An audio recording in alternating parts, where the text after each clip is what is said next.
What's up everyone, Carlos here.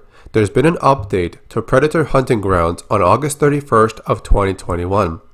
And with it are some new lore pieces connected to Isabelle. She was seen in the Predators movie in 2010. She was briefly mentioned in some collectible tapes from the update back in July. But this new update has 4 extra tapes that go into her story. She speaks to Agent Keyes about her time away from Earth. It also includes a small bit of information about what happened to Royce after the comic book sequel. This is some new lore that we can dive into, so here we go. When she returned back to Earth via an alien spacecraft, she's picked up by an organization that Keyes is working for. She landed within Mexican airspace and was picked up along with the spaceship she was in.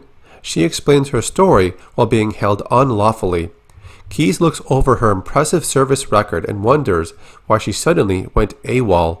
Isabelle says she was taken, but specifically abducted. Agent Keyes believes she's made contact with an aggressive alien civilization, one whose culture is deeply saturated in the ritual hunting of other intelligent species. Isabelle knows about the incident that occurred in Valverde when Dutch's team was attacked by a hunter. Agent Keyes says, "We already have the ship. We just want your story. After that, you can go home." But she's not sure if she can trust them.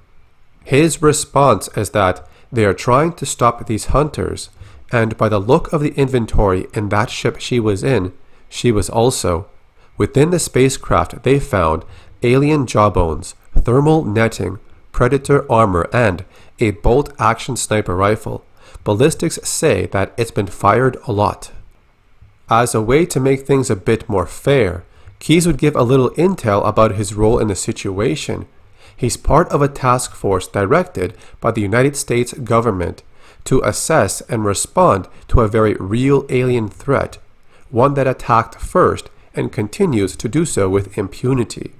Isabelle would ask how many have been on Earth, but Keyes is unable to share that type of classified information. Isabelle assumes they just don't know exactly how many. But Keyes is aware that Isabelle has killed one of these alien creatures, and he wants to know more, especially since she commandeered an alien spacecraft and successfully piloted it back to Earth. He's one of the few people on the planet that will believe her. He promises to do everything he can to take what she tells him and use it against these monsters. And so, she begins sharing her story. Moments before her abduction, she was on a mission. After this, she went into hiding, but refuses to elaborate on other details. However, she is able to describe being abducted. She had fallen asleep during the mission, and when she woke up, she was falling like in a nightmare. It was a parachute insertion, like a halo jump. By the time she realized what was happening, the chute opened on its own. From that elevation, she was not able to recognize anything. To her, it was only a jungle. During the time of her abduction, she believes she was not on Earth. Upon landing within this jungle, she did a supply check on herself and began to recon the area. She assumed that she could be on Earth, maybe somewhere she's never been to. It soon became obvious that this was not Earth. The combination of flora was wrong. Too many species together that shouldn't have been, and others I could not identify at all. Not long after landing, she spotted an American mercenary, a Mexican cartel enforcer, and a Spetsnaz Special Forces soldier debriefing each other. She thinks they were all deployed to the planet at the same time. Over the course of a couple of hours, they found 2 American criminals, a Yakuza enforcer, and a member of a Sierra Leone RUF death squad. It didn't take long to see what they all had in common: killing. Because of the situation they were all in, they agreed to work together to find a way out of the jungle. There were no signs of civilization. This was not Earth. Over a short time, it became clear that they were being pursued, hunted by something. Some type of hunting animal was used to flush them out. After this encounter, they concluded that the planet they were on was a kind of preserve. They were brought there as prey. Out of the entire group, there were only 2 survivors, herself, and the American mercenary Royce. During the comic book adaptation of the 2010 Predators movie, Isabelle goes into more detail about the Guatemala incident in 1987. An American Spec Ops team went into the jungle. She read the debriefing report about it, which was classified. This creature hunted them. It was invisible in our spectrum. It was relentless, a killer, a true predator. She tells them about the time she went to Guatemala with her spotter, Archuleta. She was part of a mission to take down some nasty rebels. The report she read about the 1987 incident was hard to believe. She thought going to the jungle might give her some answers. She wanted to expand on her mission by searching for clues of what really happened there. The debriefing said the creature was beaten, but it killed itself with a powerful explosive. The bomb site proved the report had at least some basis in fact. She never mentioned to her partner Archuleta how she felt she was being watched, how the jungle kept talking to her. Archuleta thought she was just crazy, but things got worse when her partner got captured. It was all her fault. She never should have sent him off the mission to look for invisible things. While she was looking for aliens, she forgot about the other horrors around her. With about 20 enemy soldiers around Archuleta, she could have taken down a few of them, but she might not make it out alive. All she could do is watch, as her partner was killed by the soldiers who captured him. His death was on her. She carried that burden all this time. She says to Agent Keyes, "Killing does not keep you alive. We infiltrate, complete the mission, and get out.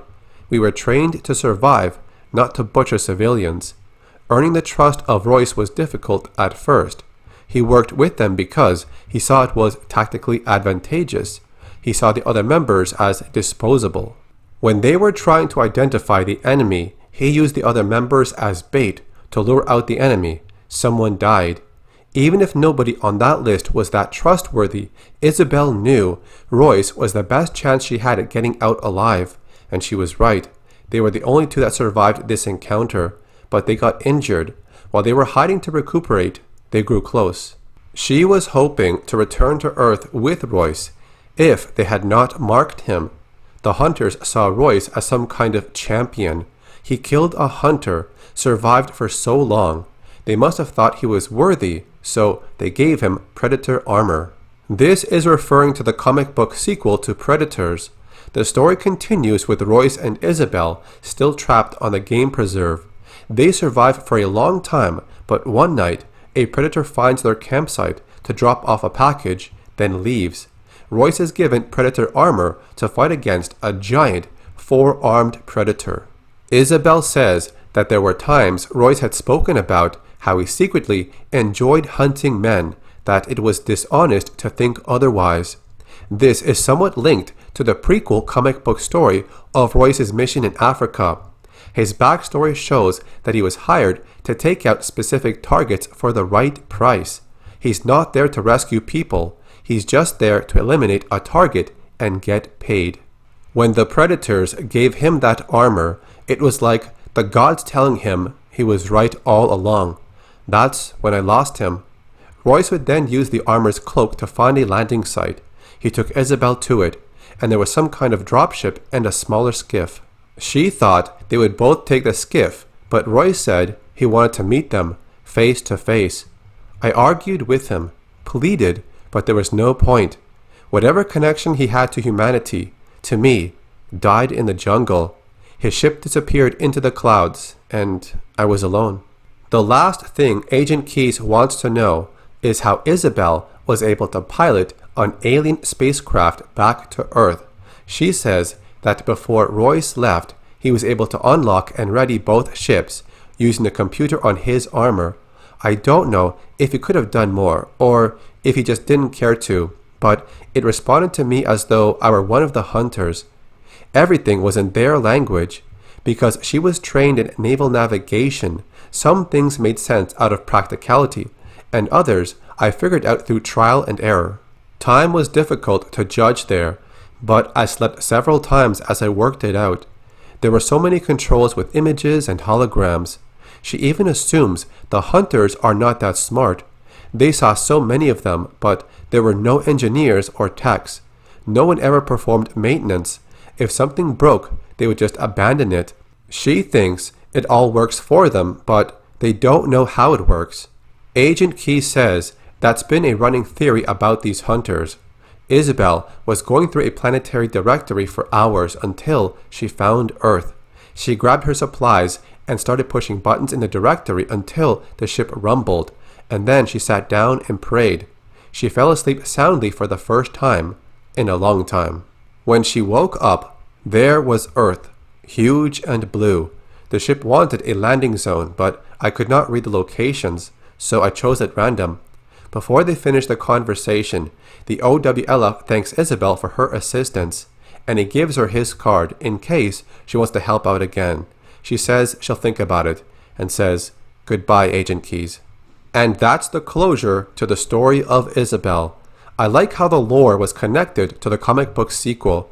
Even if Royce is out there looking to meet predators, we don't know what happened during this journey of his.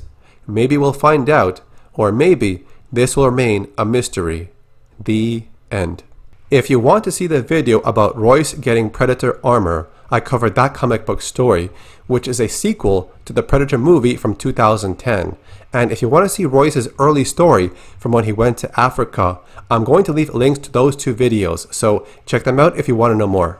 So that's it for this story. If you enjoyed it, please leave a like on the video. And to see more content like this, subscribe to my channel. Thank you so much for watching. This is Carlos or Acid Glow, and I will see you next time.